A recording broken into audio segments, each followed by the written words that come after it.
Good day, I am Angela Lim, IV122, and I'll be teaching CALENG1 Long Quiz 1. So for this long quiz, we will be tackling topics on limits, continuity, and basic derivatives. So these will be the scope of today's session. But before we start, let's first see the basic formulas we will be using for this long quiz. Okay, so the basic formulas for the first long quiz will involve some theorems on limits.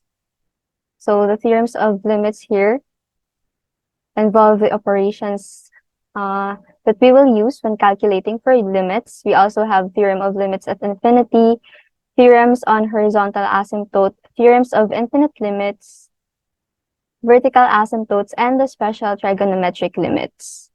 Moving on to the continuity, we also have these three conditions we have to meet to say that a function is continuous at a point. And if you do not meet these conditions, then you will classify it according to its type of discontinuity, which will be missing point discontinuity, infinite discontinuity, and finite jump discontinuity. Moving on to the derivatives, we also have the four-step rule, where you'll just follow this 4 steps to obtain the derivative of a function. And after that, we also have the formulas for the basic derivative, which will include constant rule, general power rule, constant multiple rule, sum and difference rule, product rule, quotient rule, and the chain rule. So to apply these formulas, we'll be solving some sample problems. So the first step when solving limits will be to just simply substitute the value that x approaches. So substitute muna natin yung 0 to the x values. So it will be 0 times sine 0 over 0 squared plus 1. Square root of 0 squared plus 1 minus 1. So this will be 0 times 0 over square root of 1 minus 1. And 0 over 0. So this one's indeterminate.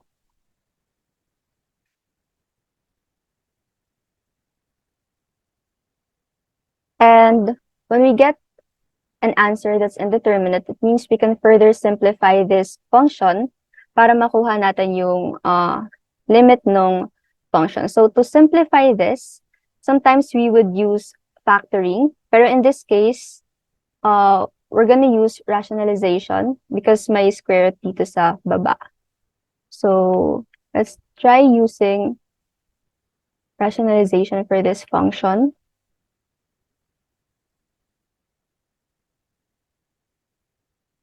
So when we rationalize, we're just going to multiply this by two terms that would have the opposite sign, both sa numerator and sa denominator. So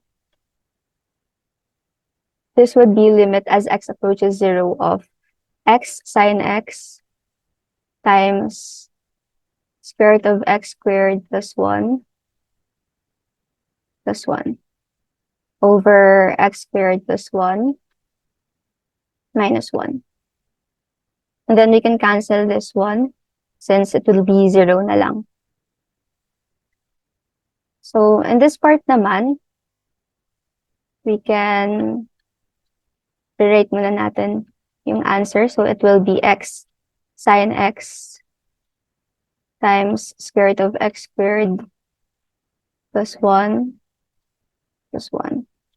over, so x squared na lang yung natitira dito sa denominator. So going back to the formulas that we looked at kanina, we have here a limit of sine x over x as x approaches 0, and that will be equal to 1.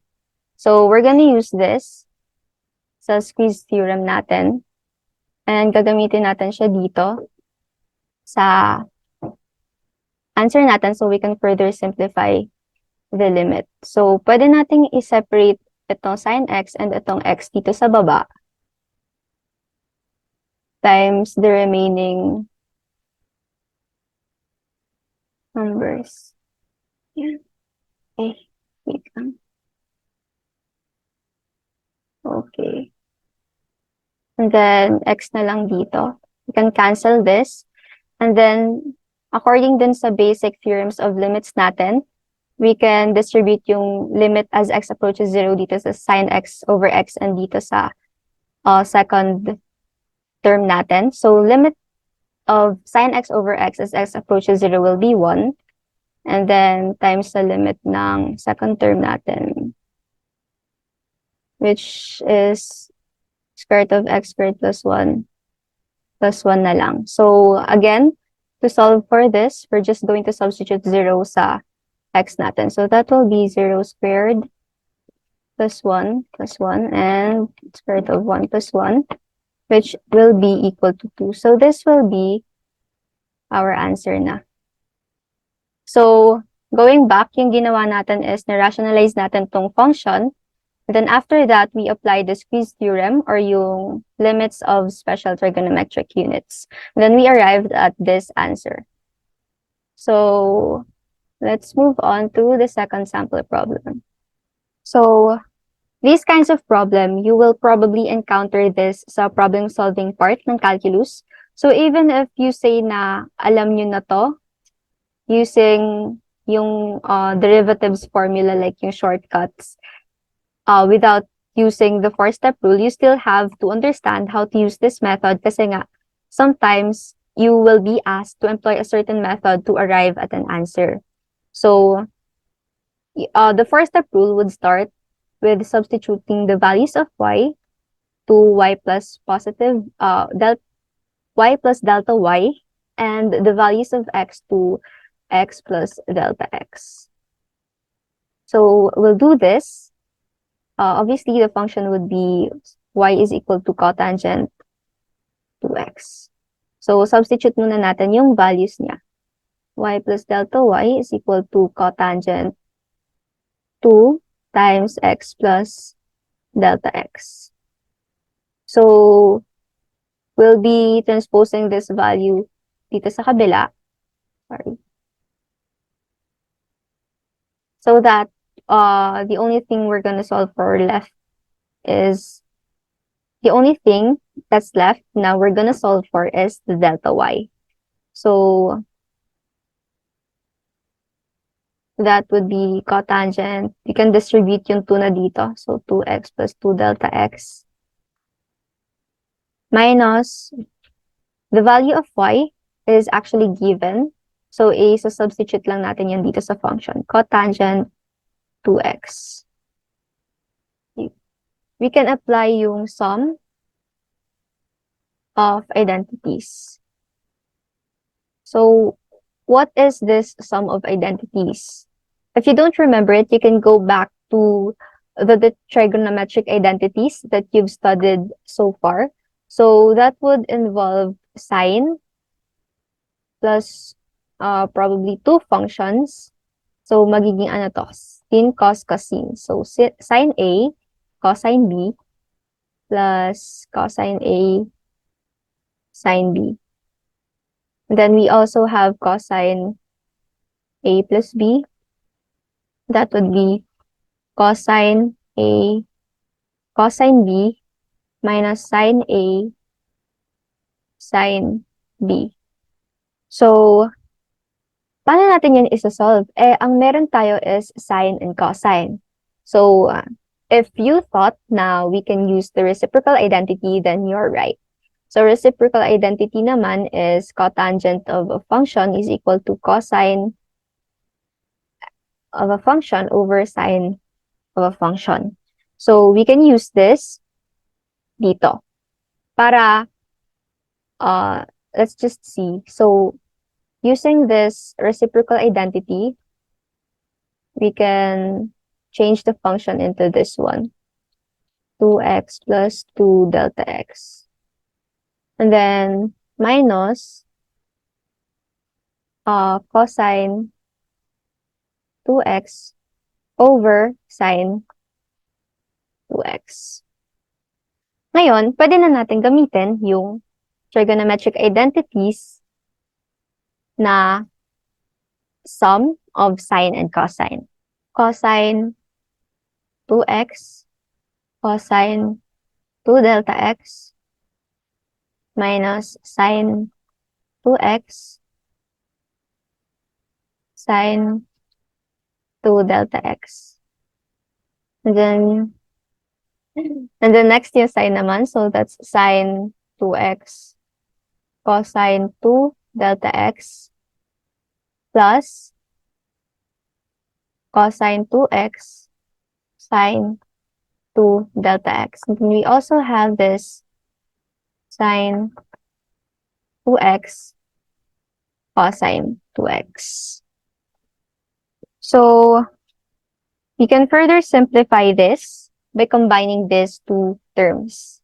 So, magkakaroon ka ngayon ng sine 2x sa denominator, and then sine 2x cosine 2 delta x plus cosine 2x sine 2 delta x. Then for your numerator, you'll have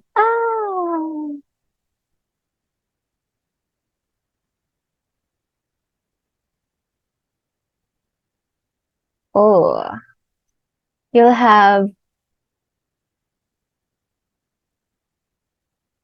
sine 2x times this whole function cosine 2x cosine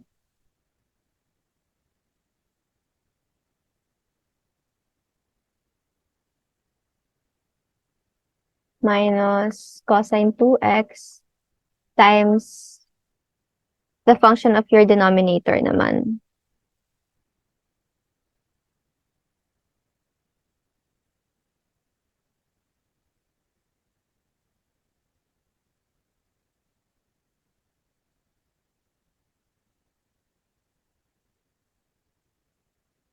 Yan. Okay. So, all that's left here is to just like simplify the function. We can cancel one term dito sa taas. So, when you multiply this, sine 2x times cosine 2x times cosine 2 delta x, and you subtract it to this term, sine 2x, cosine 2x, and cosine 2 delta x. So, magiging 0 na lang siya. So, we can just cancel this out early on pa lang para hindi na natin siya isulat kasi it's kind of very long. So, what's left is this term and this term. So, we can write it now. Negative sine squared 2x times sine 2 delta x minus cosine squared 2x sine, what's that? Sine 2 delta x. So, all over the denominator.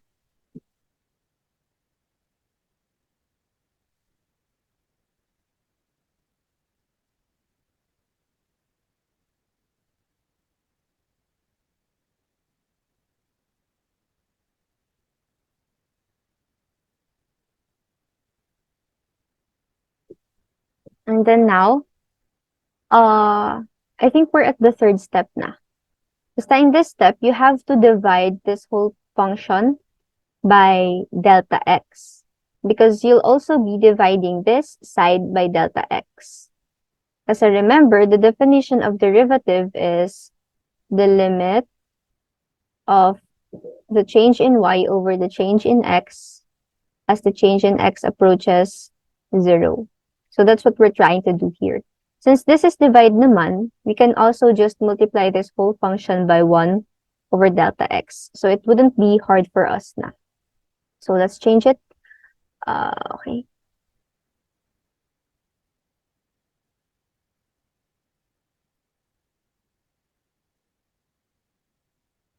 Times 1 over delta x. Parang parenthesis ng plus. Okay. So, we can also apply na yung last step, which is to get the limit. Oh, mali. Limit as the delta of x approaches 0.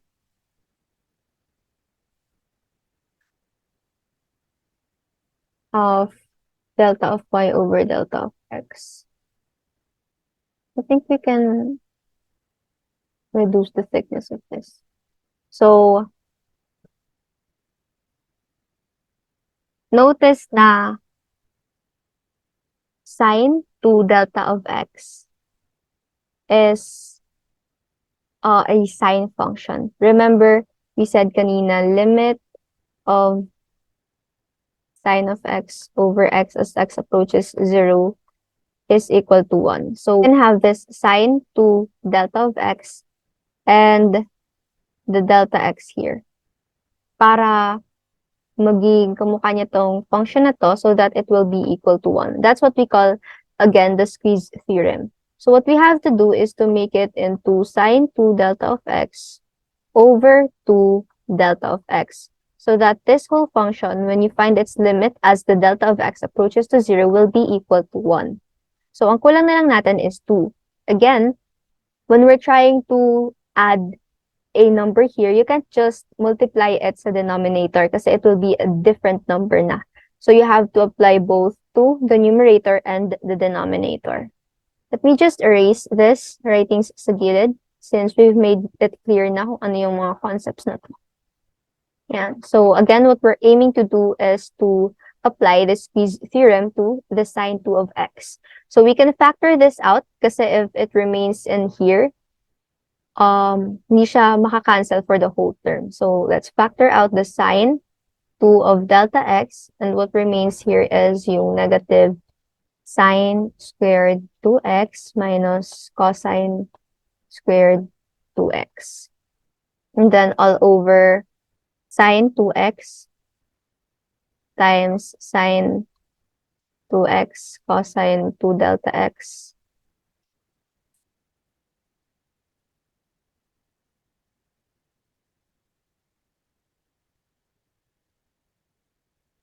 plus cosine 2x sine 2 delta x. And then multiply this by 2 over 2 delta of x. Again, we're going to cancel this. Hindi ko nasulat. Pero this whole term is also limit as x approaches to 0 delta x. Katulad lang siya nito. Okay? So we're getting the limit of this function. That's why we can cancel this sine 2 delta x and this 2 delta x, and it will be equal to 1 na lang. Katulad nung squeeze theorem function natin. So 1 na yan. And then what we're going to find the limit as delta x approaches to 0 will be the remaining function. So let's just rewrite that. You have 2 times negative sine squared 2x minus cosine squared 2x over sine 2x cosine 2 delta x plus cosine 2x sine 2 delta x. So, yung next natin gagawin is, again, it's a trigonometric identity. Pero first, siguro, we can solve for the limit muna. Sige. We can substitute. We can substitute the value of delta x to the delta x in this function. And then, isabay na rin natin yung pag-solve ng identities dito sa numerator. If this is familiar to you. Kung hindi pa, let's factor out the negative so that it becomes familiar to you na. So, when we factor out the negative, it becomes sine squared 2x plus cosine squared 2x. Oh my gosh. 2x. All over sine 2x. And then sine 2x cosine, if it's 2 times delta of x, that would be 2 times 0, which is also equal to 0, plus cosine 2x times sine 2 times 0, which will also be equal to 0. So, ito na yung ito na yung limit natin when we substituted the value of delta x. Now, if this looks familiar to you, then yes, it's a trigonometric identity. Specifically, it's a Pythagorean identity. So the original form niya would be sine squared x plus cosine squared x is equal to 1. Since 2x yung function natin dito and same naman sila, so that's still equal to 1. So our numerator will now become negative 2 times 1. All over, your cosine 0 is equal to 1. Your sine 0 is equal to 0. So what you're left with here, dito sa baba, is sine 2x times another sine 2x dito sa denominator times 1. So that's sine 2x na lang. And then itong second term will be 0. So you're left with sine squared 2x. This function, or this term, is also equal to negative 2 times 1 over sine squared 2x. And this one is equal to cosecant squared 2x.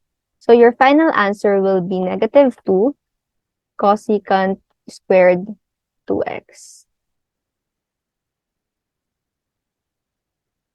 Yan.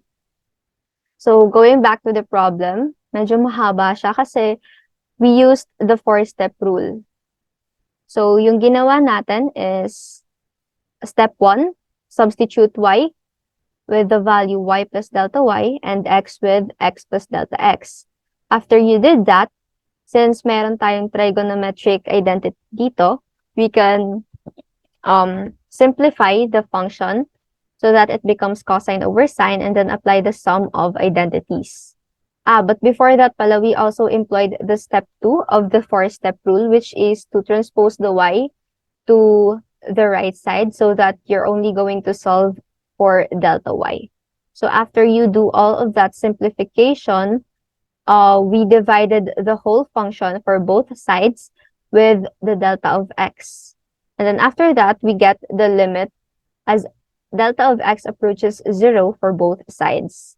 So when we get the limit as delta of x approaches to 0 for both sides, we also used the squeeze theorem kasi may sine 2 delta of x dito sa function natin. So we then arrived at the answer negative 2 cosecant squared 2x after simplifying all the terms here. Thank you so much for watching. You may also avail of syntax tutorials by scanning the QR code flashed on your screens. Once again, this is Angela Lim from Syntax, paving your way to excellence.